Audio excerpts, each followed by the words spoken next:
My life might have been tougher than the average person's. I didn't have a dad.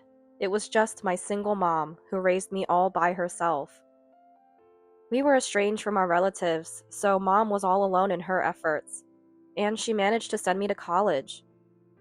But years of hardship took their toll, and she passed away due to illness around the same time I graduated. After that, I had no family left, but I landed a job at a regular company and met my wonderful husband, Tony. Tony, an executive at a client company, was a bit older than me. Having grown up without a dad, Tony was a reassuring and reliable figure for me. One day, I forgot some important documents at the client's office. Realizing this, I decided to rush back there without telling my boss, intending to retrieve them. But I didn't have a pass to enter the client's building. My boss usually handled such matters, and of course, I couldn't ask him. Standing clueless in front of the client's office, an employee I had met earlier came running out with the documents. That was how I met Tony. Knowing my situation, Tony handed me the documents and said with an innocent smile, "Let's keep this our little secret." I fell for that smile and aggressively pursued him. It didn't take long for us to get married, and I found happiness. We weren't blessed with children, but every day was joyful. Tony, who always made me laugh, had rescued me from a lifetime of loneliness.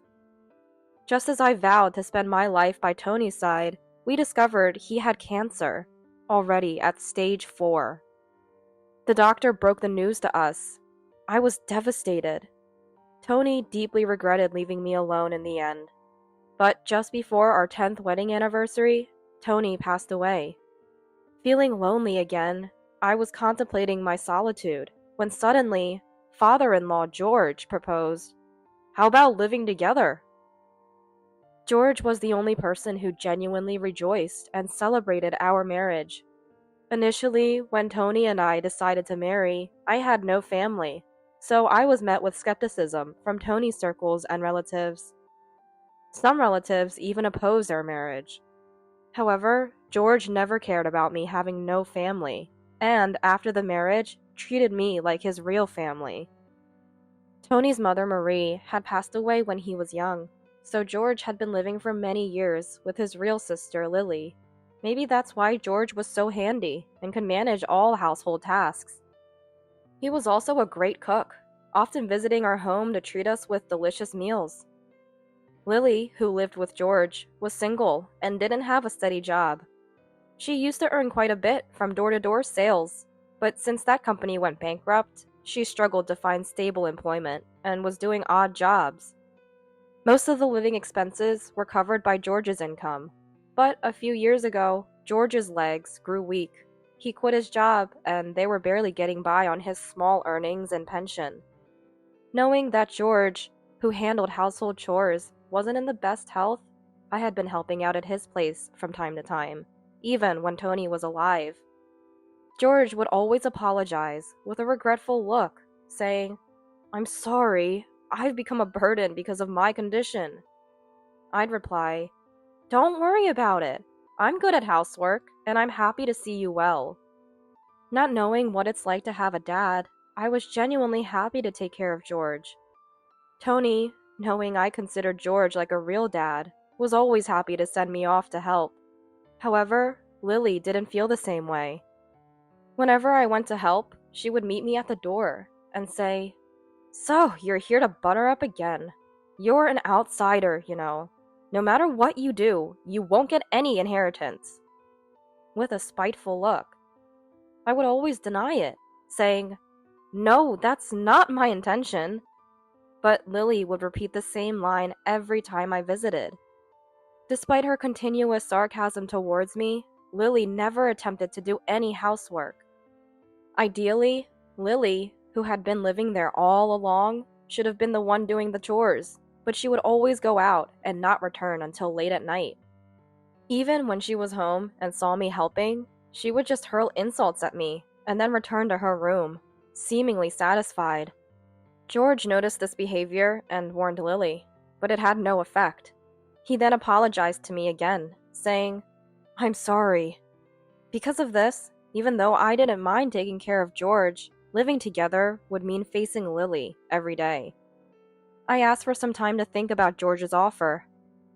After all, living alone after Tony's passing was indeed unsettling. Having someone reliable around is completely different, especially since the offer came from George, who was like a dad to me. Despite Lily's harassment, I concluded that I could endure it to live a better life. I strongly preferred returning to a home with George over going back to an empty house. Later, I moved in with George, bringing only a few belongings. I was familiar with George's house, knowing where everything was, except for the inside of Lily's room. Whenever I passed by, I could smell cigarette smoke, but her door was always closed. When I offered to clean her room occasionally, she accused me of being a thief. "No way! Don't enter my room without permission. You might steal something." I protested. "I would never do such a thing." "You can't be sure. After all, you have no family to trouble, right?" Every time Lily spoke to me, she would use words like outsider and remind me of having no family. Knowing these were the words that hurt me the most, she knew I couldn't retort and deliberately used them.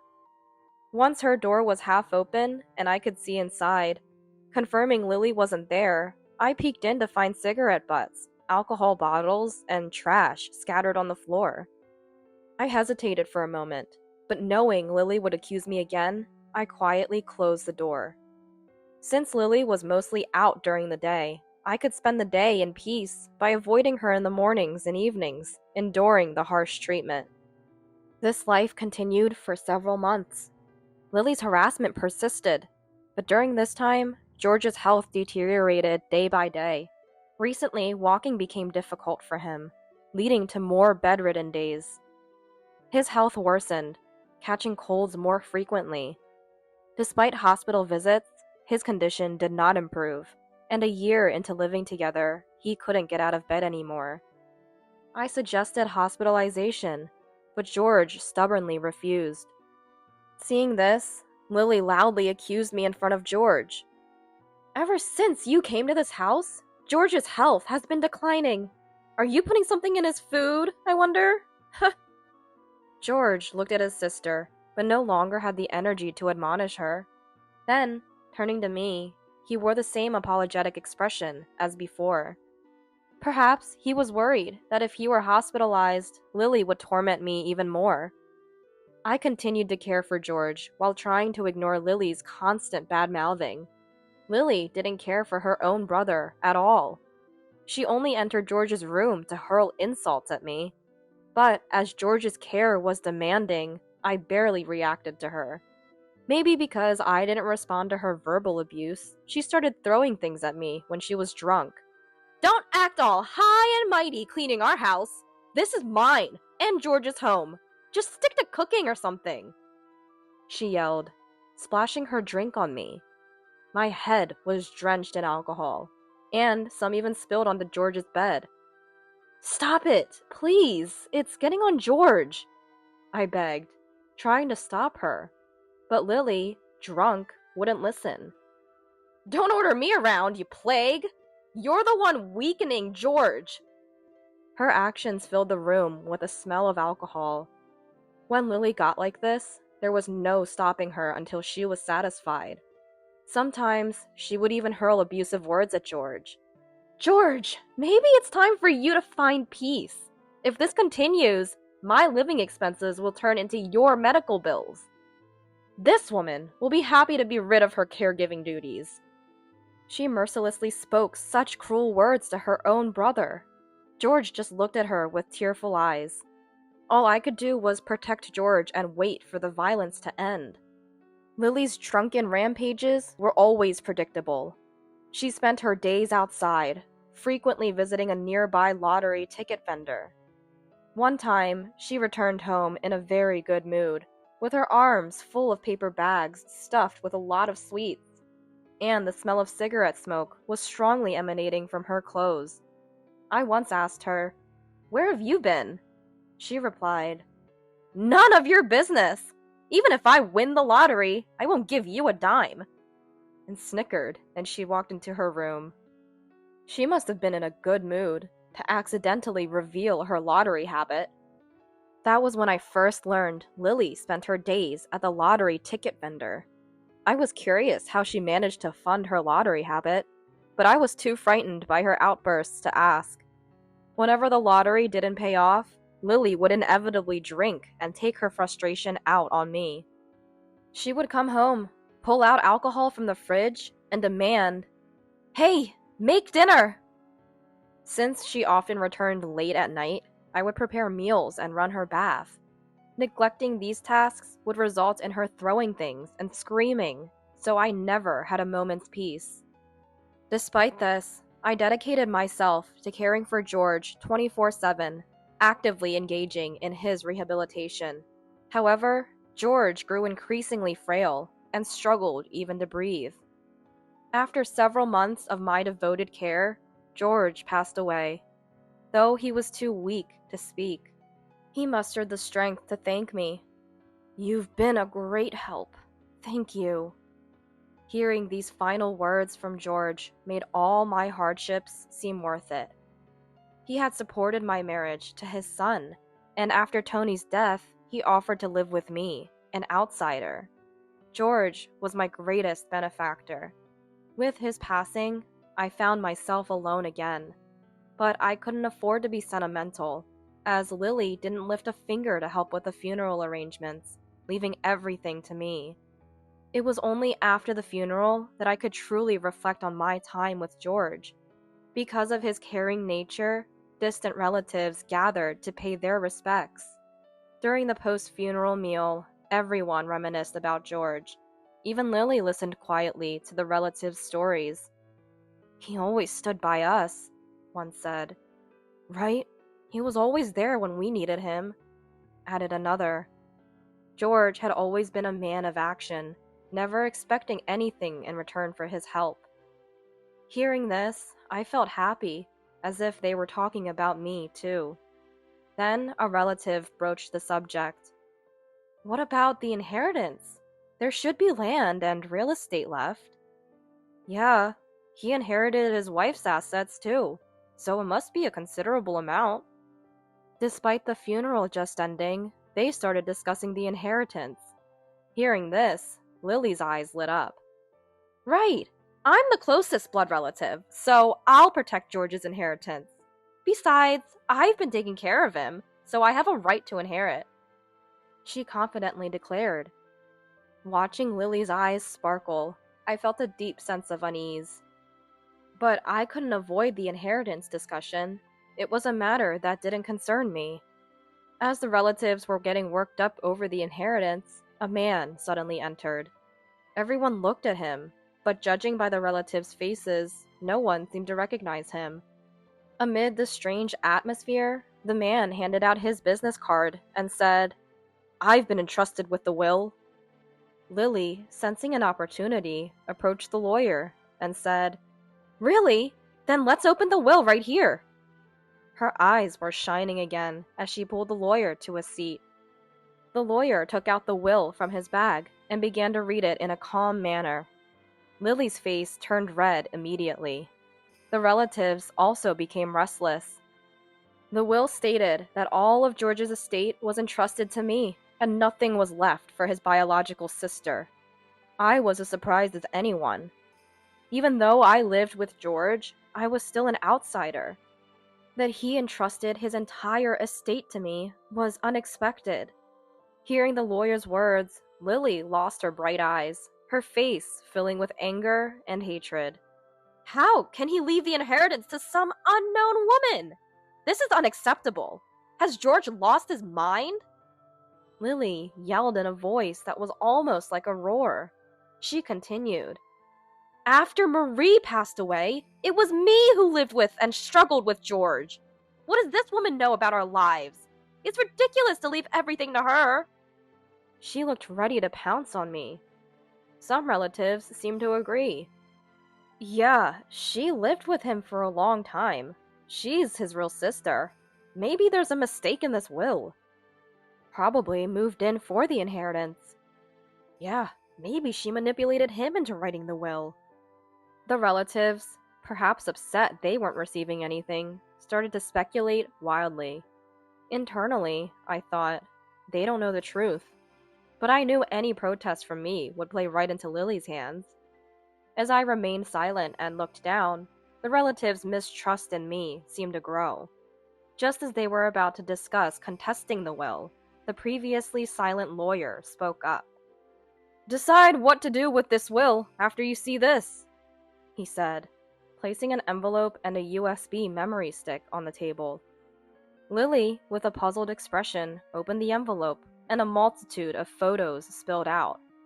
They showed Lily in a rage, swinging around bottles of alcohol. She turned pale and clutched the photos tightly. As the relatives gathered and saw more photos, they found images of Lily throwing things at me and George, and her entering the lottery ticket vendor. There were also pictures of her withdrawing money from a bank ATM. The lawyer explained promptly, "These are photos of her withdrawing George's pension without permission." I realized then that she had been using George's pension for her lottery expenses. Lily was out almost every day. I had noticed her frequent visits to the lottery place, but I didn't know where the money was coming from. I received a fixed amount for household expenses, so I had no way to investigate. Seeing these photos, the relatives who had been suspicious of me now turned their doubtful eyes towards Lily. "What's the meaning of these photos? Did you withdraw money for the lottery without permission?" Lily, struggling for an explanation, said, "I did it because George said it was okay. I only got angry and threw things because that woman was being unreasonable. George knew about it and stayed quiet." Then the lawyer added, "We have more evidence to show," and opened a laptop, plugging in the USB drive. The same scene of Lily swinging alcohol appeared on the screen, but this time with audio. "George, when are you going to die? Once you do, I'll get your inheritance. You must be wishing for death, too." Incredibly, it was all recorded with video and audio. According to the lawyer, George, fearing for his and my life, had hired him before his death.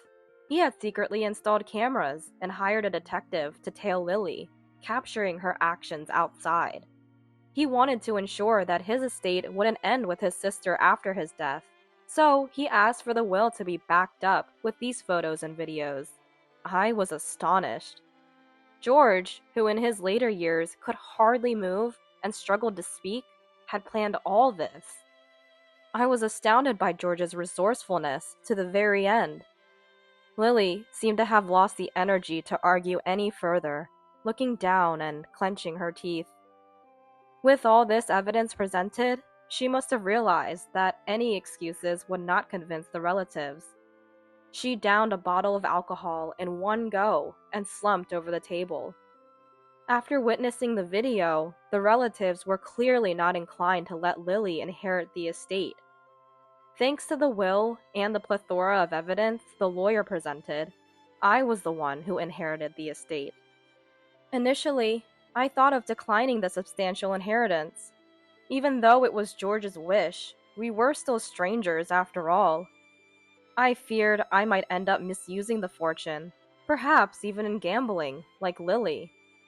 But the fact remained that George trusted me and treated me like family, even if it was for a short while. As a gesture of gratitude, I decided to use the inheritance to maintain George's grave for as long as I live. I had enough to live on from Tony's inheritance. I erected a tombstone for George and set up a grand altar, placing photographs of Tony and George and Marie there. As for Lily, she succumbed to a gambling addiction and alcoholism and was forcibly admitted to a hospital. She likely won't leave it for the rest of her life. While I did feel a pang of pity, I couldn't forgive the years of torment she put me through. Still, as George's biological sister, I thought it right to cover her hospital expenses. Now, alone again, my situation was different from before. I had something to protect. That alone made me feel not so solitary. From now on, I planned to live out my remaining days peacefully in the house I shared with George.